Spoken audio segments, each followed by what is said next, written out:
이 자리에 오신 여러분들을 주님의 이름으로 축복합니다. 아니, 오늘 여러분 철학기도에 오신 분들 정말 대단한 사람입니다. 대단한 사람. 아까 이 철학기도회 전에 부부가 교수님이세요. 다 대학 교수님이신데 기도를 받으러 오셔서 저한테 뭐라고 한 줄 아세요? 아이고, 목사님 정말 대단하십니다. 뭐가 대단해요? 어떻게 매번 그렇게 설교를 홈런을 치시고, 제 표현입니다, 그렇게 안타를 치십니까? 우리 장로님은 공부를 얼마나 잘하셨던지 전교에 1등을 한 번도 놓치지 않으셨던 분이요, 고시를 합격하셨던 분이고 대학 교수, 대학원장을 하시고, 장로님은 어쩌면 그렇게 공부를 잘하셨어요? 그러더니 뭐라고 하신 줄 아세요? 옆에서 권사님이, 아이고, 우리 장로님은요 할 줄 아는 게 공부밖에 몰라요. 공부만 잘한대요. 공부만 잘한대요. 여러분, 공부 잘하는 게 얼마나 큰 축복인데요. 그런데 그 공부 잘하신 교수님도 저한테, 이야, 목사님 참 대단하십니다. 폭삭 뭐라고요? 속았수다. 어떤 분이 그러더라고요. 목사님 시간 나시면 그 드라마 한번 보세요. 근데 제가 보려고 사실은 밀양에 가는 거예요. 근데 저는 여러분 설교 준비가 안 되고서는 다른 거 볼 수가 없어요. 제가 준비를 해야 돼요. 자, 이번에 김찬호 장로님이 얼마나 참 나에게 소중한 사람이었나. 제주도 일정까지도 내가 포기를 하고 거기를 갔다 왔어요. 우리 강종직 장로님이 참 정말 대단하신 분이다. 정말, 아니, 저랑 같이 가실 일이지 먼저 갔다 오셔야. 대단하시다, 대단하시다. 참 폭삭 수고하시다. 정말 수고하셨어요. 오늘 여러분 이사야에 대한 공부를 하려고 하는데요, 이사야는 신구약을 대표하는 선지자라고도 말할 수 있을 정도로, 여러분 성경이 몇 권으로 되어 있다고요? 아니, 요 동네에서는 별로 소리가 안 나고 요 동네에서만 나와요. 자, 구약 39권, 신약 이거 딱 그만. 나는요 겹쳐져. 그냥 39, 27. 그냥 머릿속에 그냥 그려지는 거예요. 머리가 좋아서가 아니라 그냥 그려지는 거예요. 어쨌든 이사야서를 보면요, 예레미야 못지않게 무서운 심판과 경고를 보여주는 대목이 있습니다. 그런데 그 무서운 심판과 경고보다는 더 위대한 가슴 설레인 벅찬 메시지, 환상의 선언을 하고 있어요. 그래서 그의 별명은 뭐냐? 꿈의 선지자, 비전의 선지자. 이사야라고 하는 뜻은 바로 뭐냐? 여호와는 구원이시다. 그의 이름처럼 이사야는 당시대에 뭐라고 할까요? 구원의 메시지, 희망의 메시지를 주었던 것입니다. 축복의 메시지를 주었어요. 오늘 여러분도 누구에게나 희망을 가져다 주시기를 바랍니다. 여러분 언제나 그냥 가슴 벅찬 설레임의 메시지를 여러분들 많이 좀 전해줄 수 있기를 바랍니다. 아이고, 아까 어떤 분이 오셔서 눈물을 흘리면서 제 눈에다가 막 눈물을 툭툭툭툭 떨어뜨리는 거예요. 목사님 기도해 주세요. 당연히 제가 기도하죠. 근데 그 눈물이 제 손등 위로 떨어지는데 느낌이 달라요. 느낌이 달라요. 그럼에도 불구하고 여러분 기도해야 됩니다.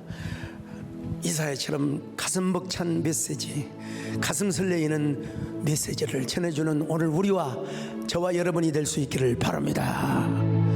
시온의 영 빛나는 아침, 어둡던 이 땅이 밝아오니 슬픔과 애도 기쁨이 돼 시온의 영광이 비춰오네. 시온의 영광 빛나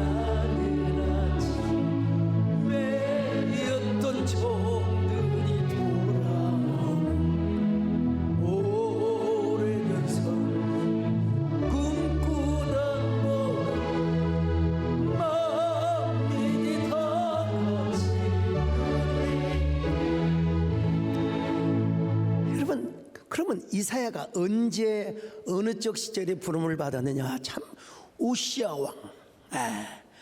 비록 말년에 교만은 했지만 아주 유능한 왕이요. 우시아 왕이 죽던 해에 이사야는 원래 이제 제사장 출신이죠. 그리고 그 우국 충절의 마음을 가지고 이제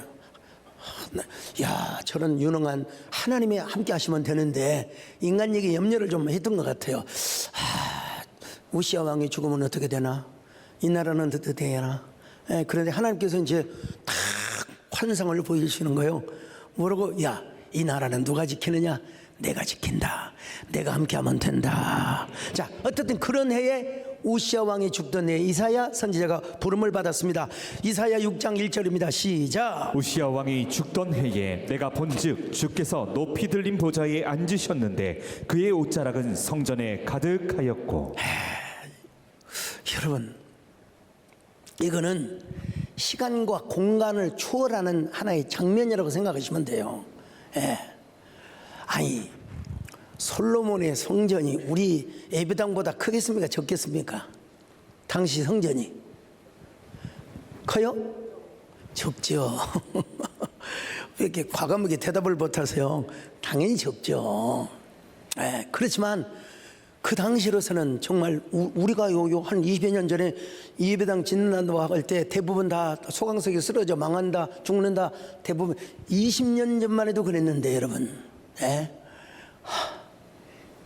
그때 당시로서는 어마어마한 성전이죠. 그런데 그 성전 위에 하나님의 옷자락, 여러분 하나님의 옷을 입습니까?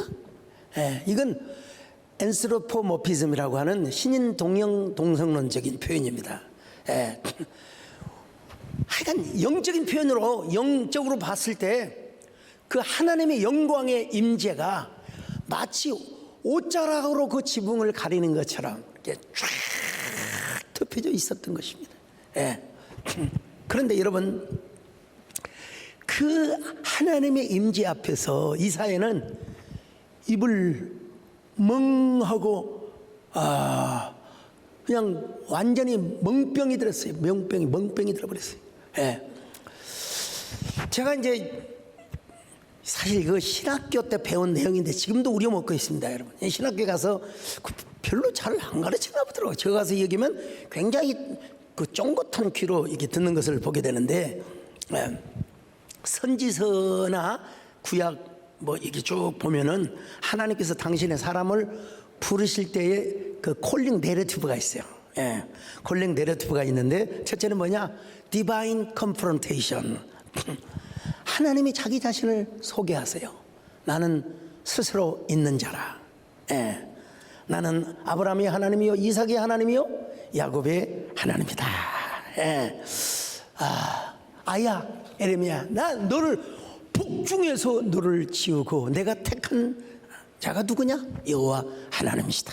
그런 거 보면 우리 하나님은 창세 전부터, 만세 전부터 우리를 애정하시고 창조하시고, 그리고 오늘 우리가 하나님을 섬기게 된 귀한 축복을 얻게 된 줄로 믿습니다.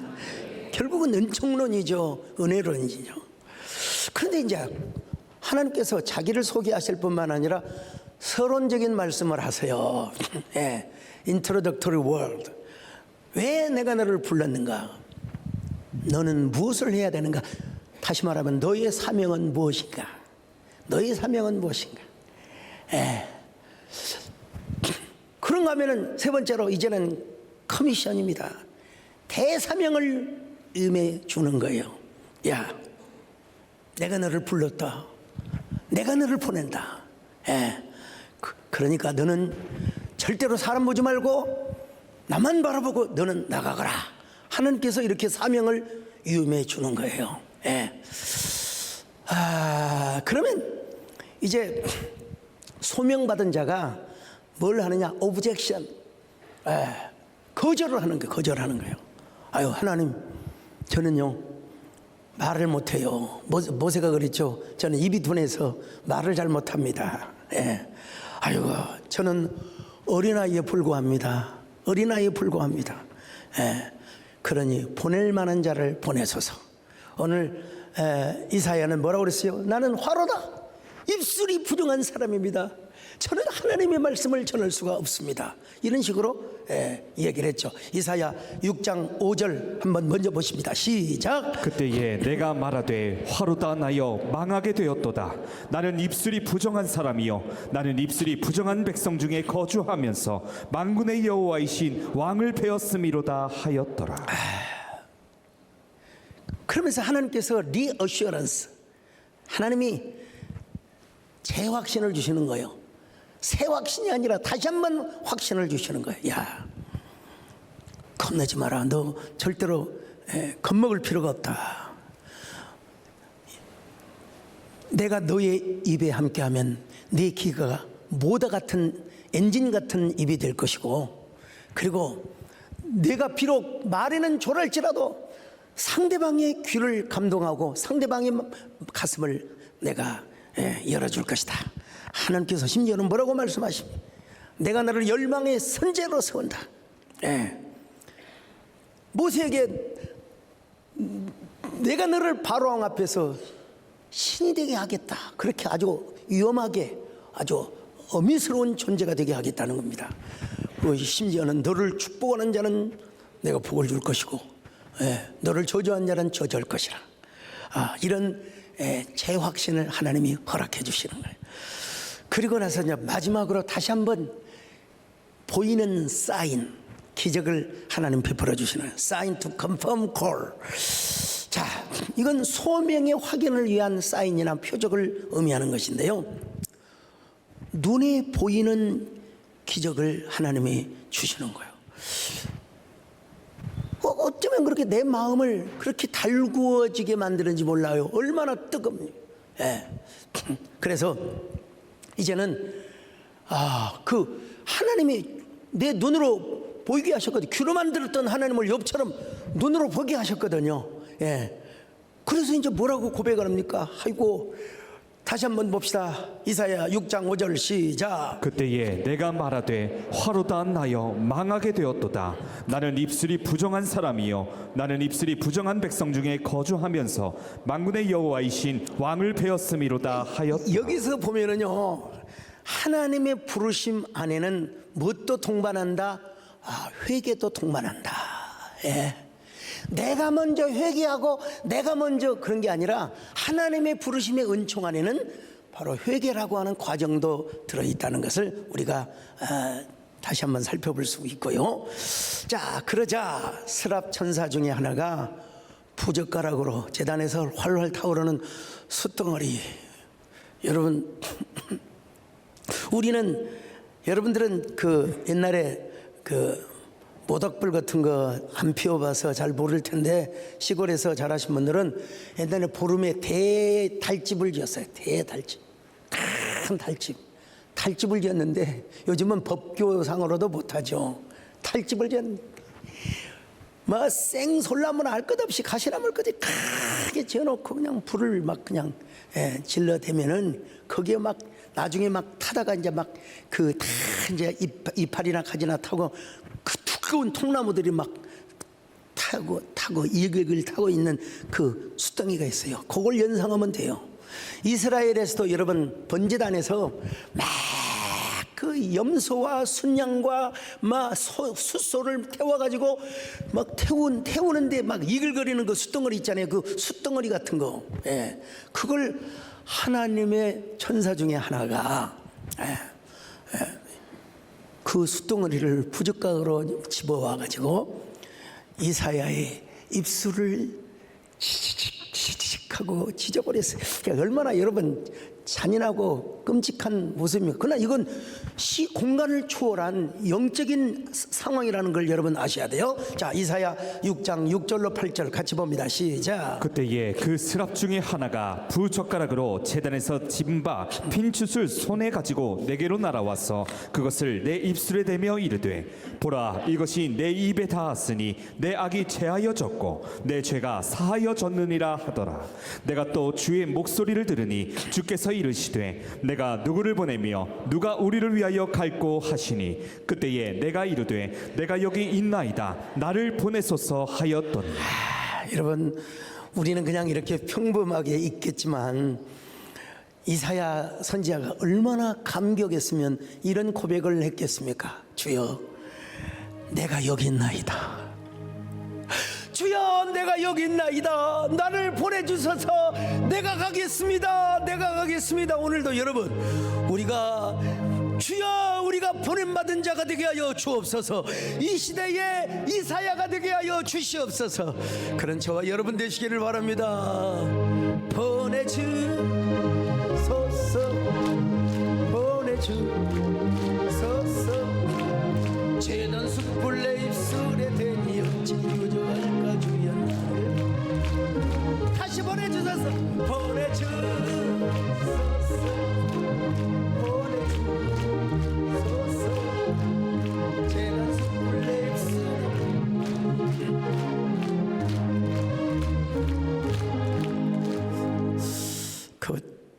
얼른 생각이 나서 말씀을 드렸는데,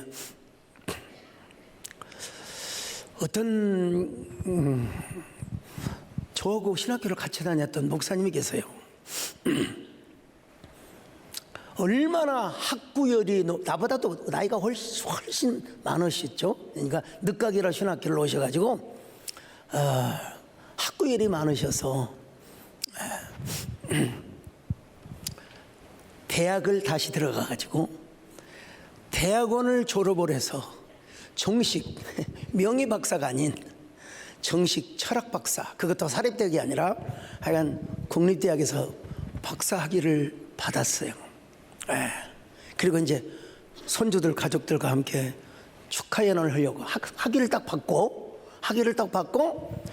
이제 식당에 차에서 내려서 식당에 가는 길에 쓰러져서 그대로 응급실에 가셨는데 그대로 천국을 가신 거예요. 아니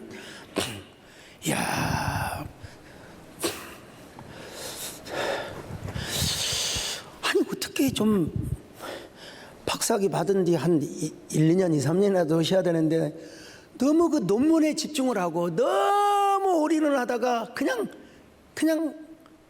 학위를 딱 받고 식당에 가는 순간에 쓰러졌는데 그대로 이제 당연히 목사시니까 천국 가셨겠죠.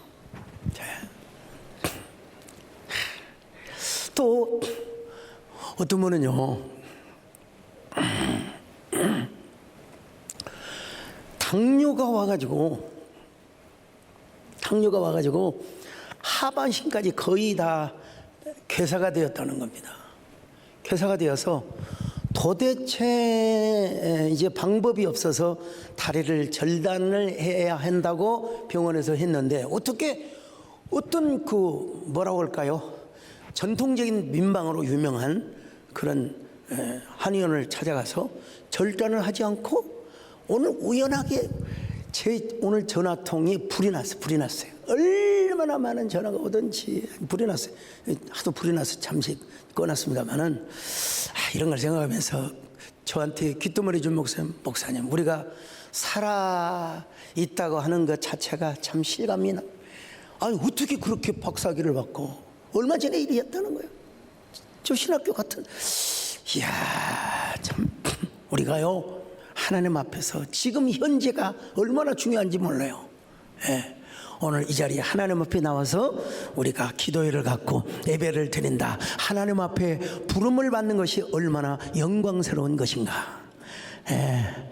여러분, 이 소명이라고 하는 것이요, 우리의 선택으로 되어졌다고 하면은 아마 진즉 그만두고도 남을 것입니다. 승질이라면 그냥 걷어차버리는 거예요, 그냥. 여러분, 요즘 그렇게 저는 이제 교단 정치나 교계 여러 가지 업무로부터 많이 좀 이렇게 안으로 자꾸 숨어 있는 상황인데 꼭 저를 만나야 되겠다고 하는 사람들이 왜 이렇게 많은지 몰라요.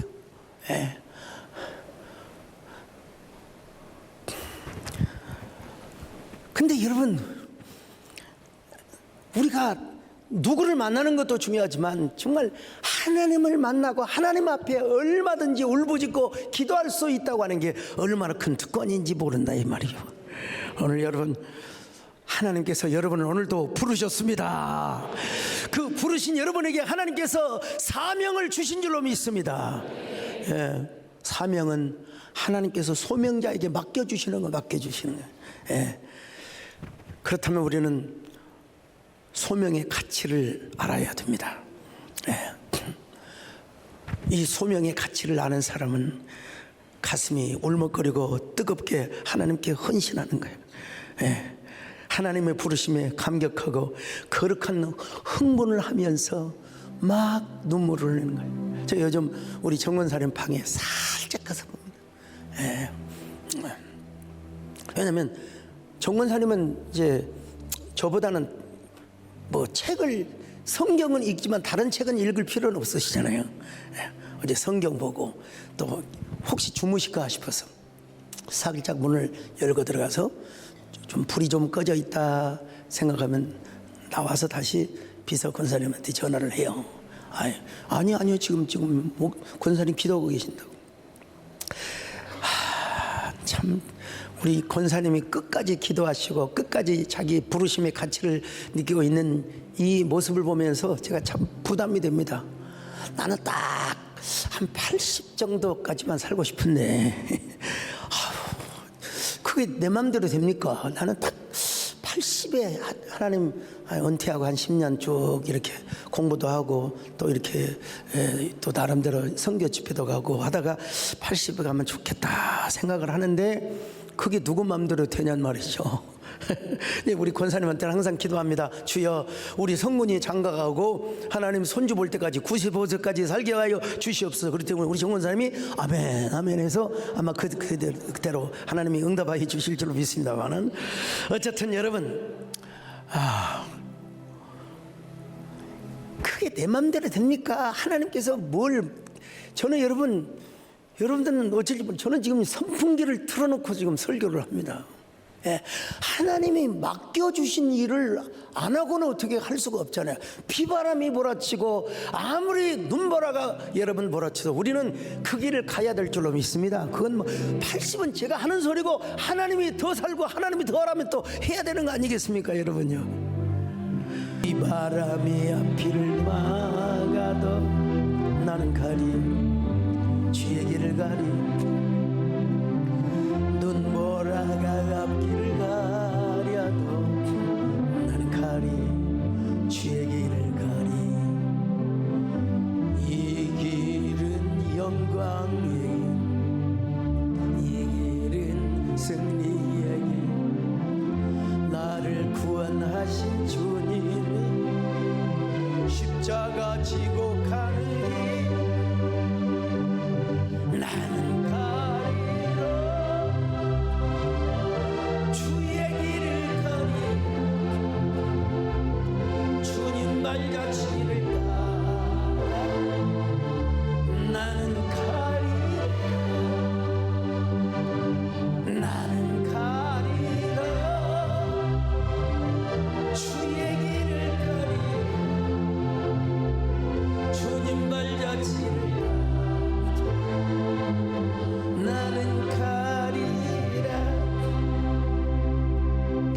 뭐려고 하다가 그런 얘기가 나왔냐면은 우리 정권사님 같은 경우 피곤하면 좀 쉬셔야 될 거 아닙니까? 근데 딱 자기 틀이 있어요. 자기가 정해놓은 기도 시간이 있어요. 졸면서도 기도를 해야 돼요. 예. 자기가 정해놓은 딱 시간이 있다니까요. 죽더라도 근데 하나님이 데려가시진 않아요. 어떻게 저렇게 아니 여러분 피곤할 때는 쉴 수도 있지 않습니까? 피곤할 때는 그런데 안 쉬고 기도를 하세요.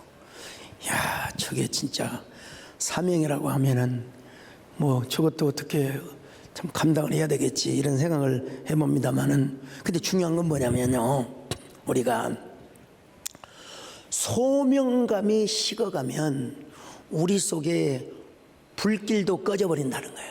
예. 여러분 우리 안에서 활활 타오르는 소명의 불길이 꺼져버리면은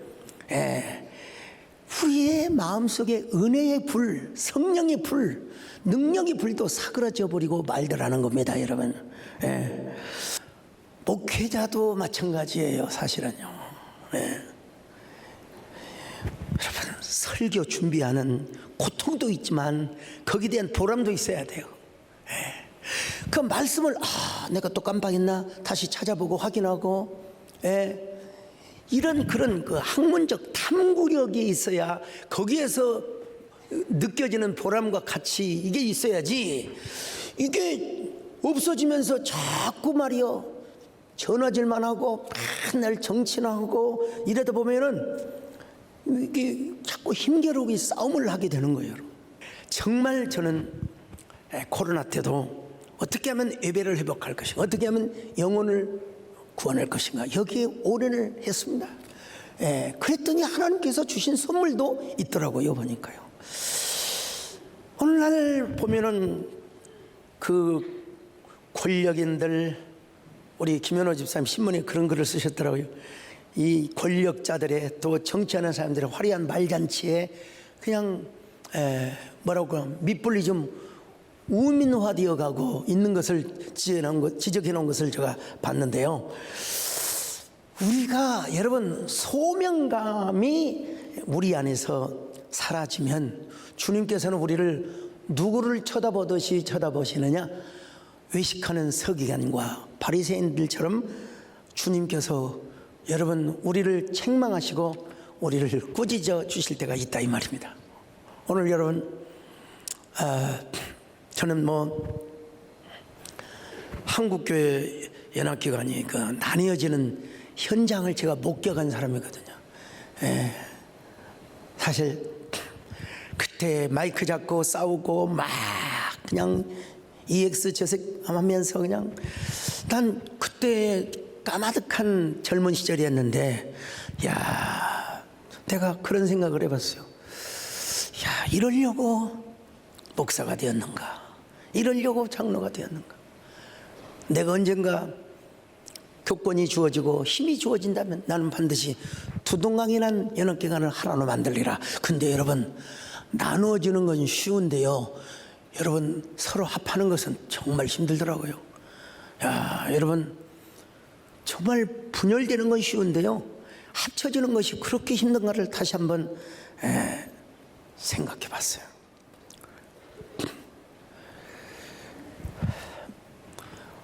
여러분, 우리 속에 결국은 다 우려먹으면 남는 것이 딱 뭔만 남느냐, 결국은 외형의 태도밖에 안 남는다는 사실이요. 여러분들이 저를 위해서 정말 기도를 해 주셔야 됩니다. 자, 살아있는 날까지, 아니 주님 앞에 쓰임받는 그날까지 언제나 불붙는 소명감이 가득 차오르는 목사가 되게 하여 주시옵소서. 언제나 나이는 먹어도 영혼은 푸르는 청춘이 되게 하여 주옵시고, 제가 여러분 이 소명감 하나로 여기까지 달려왔지 않습니까? 근데 지금도 중요하지만 앞으로도 더 중요합니다. 총명한 기억력을 허락하여 주옵시고, 어떤 집사님이 오셔서 저 아세요? 내가 왜 몰라요? 다 일일이 전화를 안 해줘서 그렇죠, 여러분. 왜 몰라요? 다 알죠. 저뿐만 아니라 여러분들도 마찬가지입니다. 소명의 감격이 축적되어지시기를 바랍니다. 하나님은 어떤 사람을 쓰시느냐? 가슴이 뜨거운 사람, 가슴 속에서 막 숯불이 타는 것처럼, 청적불이 타는 것처럼, 하나님, 내가 가슴이 뜨거워서 주님 앞에 쓰임받고 싶다는데 어떤 사람을 하나님이 안 쓰시겠습니까? 내가 하나님 앞에 귀하게 쓰임받고 싶다는데 하나님이 왜 나를 쓰시지 않겠습니까? 주여, 오늘 우리에게도 이사야에게 저 부젓가락으로 입술을 찢었던 그 성령의 불, 그 불이 우리의 입술에, 우리의 가슴에 와닿게 하여 주옵소서. 하나님이여, 우리가 새로운 백성이 되게 하여 주옵소서. 새로운 하트, 새로운 심장을 갖게 하여 주옵소서. 우리 우리 세대교회가 우리 한국교회에 하나의 귀한 모퉁이돌로 쓰임받게 하여 주옵시고 그런 숯불로 쓰임받게 하여 주시옵소서. 아멘. 주님 내가 여기 있사오니 나를 보내소서. 나의 마음 주께 드리오니 주받으옵소서. 주님 내가 여기 있사오니 나를 써주소서. 가진 것 모두 다 주께 드리오니 주받으옵소서. 자, 그러면 여러분, 이사야는 자, 이런 벅찬 가슴을 가지고 어떤 메시지를 전해 주었는가? 저처럼 사죄의 은총, 사죄의 은혜. 아까도 말씀드린 것처럼 이사야 선지자는 어느 선지자 못지않게 죄에 대한 책망과 경책을 엄중하게 지적하였습니다. 오죽했으면 이스라엘의 전승에 의하면은 므낫세 왕이 그를 얼마나 미웠으면 시체를 6토막으로 나누어서 톱으로 켜서 죽였다고 하지 않습니까? 얼마나 올곧은 얘기를 했으면요. 그가 남왕국 유다에 대해서 뭐라고 지적을 합니까? 이사야 59장 1절로 2절입니다. 시작. 여호와의 손이 짧아 구원하지 못하심도 아니요 귀가 둔하여 듣지 못하심도 아니라 오직 너희 죄악이 너희와 너희 하나님 사이를 갈라놓았고 너희 죄가 그의 얼굴을 가리어서 너희에게서 듣지 않으시게 함이니라. 여러분, 남왕국 이스라엘의 죄가 하나님과 너희를 갈라놓았다. 그래서 너희들이 복을 받지 못하고 있다. 죄가 이렇게 무섭다는 것이죠. 그러나 그런 예언적 메시지를 전하였음에도 불구하고 이사야 선지자는 더 중요한 하나님의 용서와 사죄, 또 하나님의 긍휼의 메시지를 누구보다도 강렬하게 전했습니다. 이사야 1장 18절입니다. 시작. 여호와께서 말씀하시되 오라 우리가 서로 변론하자. 너희의 죄가 주홍 같을지라도 눈과 같이 희어질 것이요 진홍같이 붉을지라도 양털같이 희게 되리라. 여러분, 우리 교회 주일 낮 예배를 드리는 분이라면 이 구절을 모르는 사람이 없어요. 항상 옛날에는 제가 했는데 우리 박종 목사님은 거의 대부분 이 말씀을 선포합니다. 우리가 서로 변론하자. 너희의 죄가 주홍 같을지라도 눈과 같이 희어질 것이요 너의 죄가 진홍같이 붉을지라도 양털같이 희게 되리라. 여러분, 아무리 우리의 죄가 진홍 같다 할지라도 여러분, 죄라고 하는 건요, 이사야 선지자가 여러분 얼마나 고발을 했는지 몰라요. 그럼에도 불구하고 이사야 선지자는 이 엄청나고 그야말로 참혹한 죄의 모든 그 어두움을 하나님의 은혜의 빛깔로 다 덮어버렸다고 선포하고 있습니다. 자, 이사야 43장 25절 시작. 나 곧 나는 나를 위하여 내 허물을 도말하는 자니 내 죄를 기억하지 아니하리. 기억하지도 않을 뿐만 아니라 뭐냐, 빽빽한 구름처럼 덮어버린다는 거예요. 자, 이사야 44장 22절입니다. 시작. 내가 내 허물을 빽빽한 구름같이 내 죄를 안개같이 없이 하였으니 너는 내게로 돌아오라. 내가 너를 구속하였음이니라. 자, 이사야 50장 9절도 마찬가지입니다. 시작. 보라 주 여호와께서 나를 도우시리니 나를 정죄할 자 누구냐. 보라 그들은 다 옷과 같이 헤어지며 좀이 그들을 먹으리라. 뭐 다 그런 얘기입니다, 여러분요. 은혜와 은총. 무슨 은총이요? 우리에게 긍휼, 용서를 베풀어주는 이러한 사죄의 은총을 우리에게 주시겠다는 겁니다.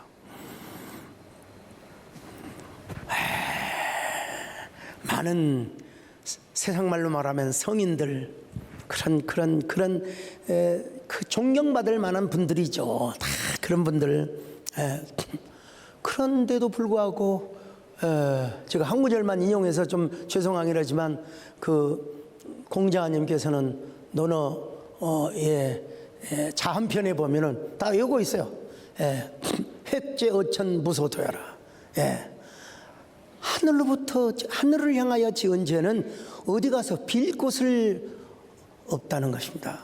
빌 것도 없고 어디 가서 용서받을 것도 없다는 것입니다. 여러분, 석가모니 역시 우리의 죄 문제, 죽음의 문제를 해결하려고 일찍이 출가를 했어요. 불교에서는 가출이라고 안 합니다. 출가라고 합니다, 여러분. 근데 그가 무슨 얘기를 남겼느냐? 하시야소래. 언젠가 야소라고 하는, 우리 한문으로는 그분이 예수입니다. 야소라는 분이 오시면 오도유무지 등야라. 우리가 알고 있는 모든 것들은 다 꺼지는 등불이라 이 말이에요. 우리 성경에서는 뭐라고 말씀하고 있습니까? 하나님의 긍휼로만 용서받을 수 있다. 예수님의 피로만 용서받을 수 있다. 이 사죄의 은총을 가장 강하고 가장 강렬하게 내가 너의 죄를 덮어버리겠다, 없어 도말해버리겠다, 지워버리겠다는 것입니다, 여러분요. 이런 근본적인 메시지를 기록하고 있는 책이 바로 이사야서라는 것입니다, 여러분. 여기서 이제 천성이 나와요. 딱 맞아요, 여러분요. 여러분, 너의 죄가 아무리 흉악할지라도 눈과 같이 희어지게 될 것이다. 주님의 말씀입니다, 여러분. 두 번째로, 그는 남은 자의 축복 신앙을 증가했습니다. 남은 자, 렘넌트라고 하는데요. 자, 이사야 6장 11절로 13절 같이 봅니다. 시작. 내가 이르되 주여 어느 때까지니까 하였더니 주께서 대답하시되 성읍들은 황폐하여 주민이 없으며 가옥들에는 사람이 없고 이 토지는 황폐하게 되며 여호와께서 사람들을 멀리 옮기셔서 이 땅 가운데에 황폐한 곳이 많을 때까지니라. 그 중에 10분의 1이 아직 남아 있을지라도 이것도 황폐하게 될 것이나 밤나무와 상수리 나무가 배임을 당하여도 그 그루터기는 남아 있는 것 같이 거룩한 씨가 이 땅에 그루터기니라 하시더라. 이게 여러분 얼마나 귀한 말씀인지 몰라요. 이스라엘 백성들이 가령 예를 들어서 죄를 지어가지고 나무가 그냥 배임을 당했어요. 나무가 배임을 당했어요. 그런데도 불구하고 이듬해 보니까 거기서 새순이 나와요. 새싹이 나와요. 이걸 뭐라고 하죠? 남은 자, 렘넌트라고 하는 거예요. 자, 우리가 정말 우리의 지은 죄와 우리가 행한 짓 때문에 다 멸망하는 것처럼 보일지 모르지만 아니라는 거예요. 하나님은 반드시 우리를 남은 자의 축복으로 함께 해주시겠다는 것입니다, 여러분. 그리고 그 남은 자를 통하여 누가 나오느냐? 바로 예수 그리스도라고. 이거 진짜 성경은 얼마나 신비로운지 몰라요. BC 한 700여 년 전에 이미 이사야 선지자는 이미 예언을 하고 있어요. 이미 메시아가 태어나서 하시야소래 언젠가 바로 한 700년 후에 예수님이 오신다는 겁니다, 여러분. 오셔서 이스라엘뿐만 아니라 모든 인류, 예수를 믿는 모든 사람들을 구원해 줄 것이라는 것이요. 자, 이사야 17장 4절로 6절을 같이 봅니다. 시작. 그 날에 야곱의 영광이 쇠하고 그의 살찐 몸이 파리하리니 마치 추수하는 자가 곡식을 거두어 가지고 그의 손으로 이삭을 벤 것 같고 르바임 골짜기에서 이삭을 주운 것 같으리라. 그러나 그 안에 주울 것이 남으리니 감람나무를 흔들 때에 가장 높은 가지 꼭대기에 과일 2-3개가 남은 같겠고 무성한 나무의 가장 먼 가지에 4-5개가 남은 같으리라. 이스라엘의 하나님 여호와의 말씀이니라. 오늘 성경에서는 뭐라고 말씀하고 있느냐? 자, 어디요? 나무 가지 위에 몇 개 달려있는 과일나무처럼 하나님이 남겨주시겠다는 것입니다. 우리 하나님의 아름다운 화관으로 하나님이 축복해 줄 것이다. 이사야 28장 5절입니다. 시작. 그날에 만군의 여호와께서 자기 백성의 남은 자에게 영화로운 면류관이 되시며 아름다운 화관이 되실 것이라. 그러니까 우리가 정말 중요한 것은 뭐냐? 주여 오늘도 우리 하나님 앞에 긍휼히 여김을 받게 하여 주옵소서. 불쌍히 여김을 받아가지고 내가 주님 앞에 언제나 주님의 화관이 되게 하여 주옵시고 영광의 관으로 하나님 쓰임받게 하여 주옵소서. 그러기 위해서 우리가 주님 앞에 긍휼히 여김을 받아야 되겠죠. 불쌍히 여겨 주시기를 바랍니다. 우리를 불쌍히 여겨 주옵소서. 주여 나를 불쌍히 여겨 주소서. 주님 나를 긍휼히 여겨 주소서.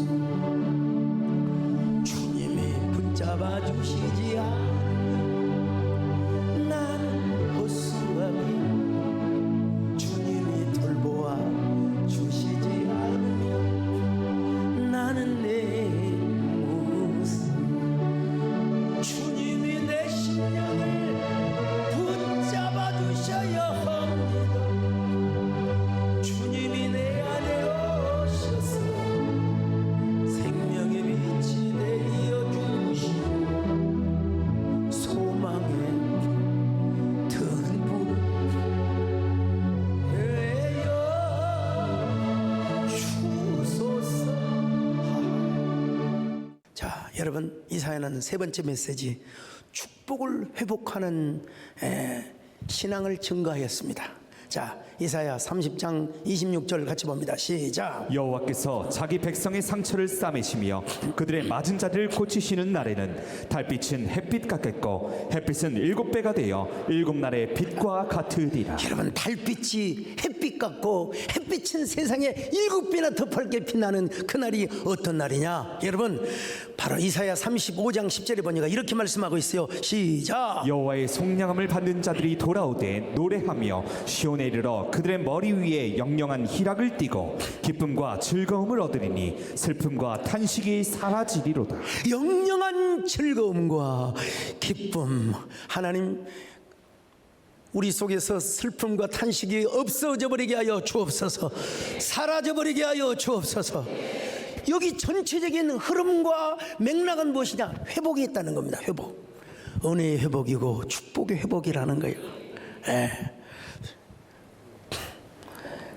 이 절정을 이사야 선지자는 계속 이렇게 묘사하고 있습니다. 죽은 자들은 살아나고 그들의 시체들은 일어나리이다.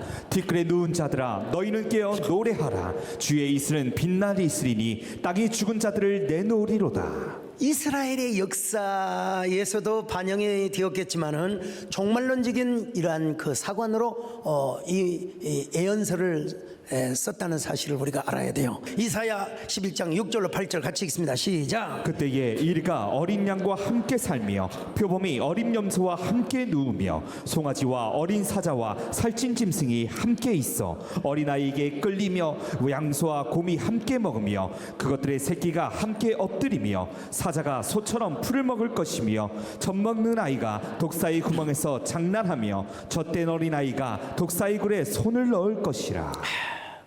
주여, 이런 은혜가 저 영원한 천국에서도 뿐만 아니라 우리가 사는 우리 신앙 세계에도 있게 하여 주옵소서. 주여, 어떻게 이럴 수가 있습니까, 여러분? 응? 어떻게 어린아이가 사자와 함께 독사의 굴에서 함께 장난을 칠 수가 있겠습니까? 독사에 물리면 여러분, 이거는 어디까지나 은유고 그야말로 상징적인, 우리가 예수 믿는다고 야 독사야 물어봐 그렇게 해석을 하면 안 됩니다, 여러분요. 큰일 납니다. 7.4나 살모사 같은 데 물리면 큰일 납니다, 여러분요. 그건 아니라 바로 원수, 죽음, 어두움, 모든 그늘진 것들이 함께 빛과 함께 존재한다, 이런 의미입니다. 무엇으로 인하여? 예수 그리스도의 오심과 그리고 재림으로 인하여 온 예수님의 우주적 통치, 아니 우주를 초월한 시공간의 통치가 이루어질 때, 그때에는 뱀이고 왼수고 나버리고 다 소용없다는 것입니다. 언제나 주님이 왕이 되시고 이제부터는 주님이 주인 되시는 그러한 세계가 이루어지게 될 것이라는 거예요. 주여, 우리에게 이런 신앙의 회복이 있게 하여 주시옵소서. 주여, 이런 회복의 은총이 있게 하여 주시옵소서. 하나님, 우리의 영혼의 사막 위에 물이 넘쳐나게 하여 주옵소서. 영혼의 광야에 우리에게 정말로 영광스러운 새싹이 돋아나게 하여 주옵소서. 오늘 여러분, 우리 주님의 단비가 여러분의 영혼에 임하시면 되는 것이고, 주님의 거룩한 햇살이 비치면 되는 것이고, 그러면 여러분들의 온전한 회복이 이루어질 줄로 믿습니다. 주여, 우리의 영혼의 사막 위에 풀잎 같은 은총이 임하게 하여 주옵소서. 회복의 은총이 넘치게 하여 주옵소서.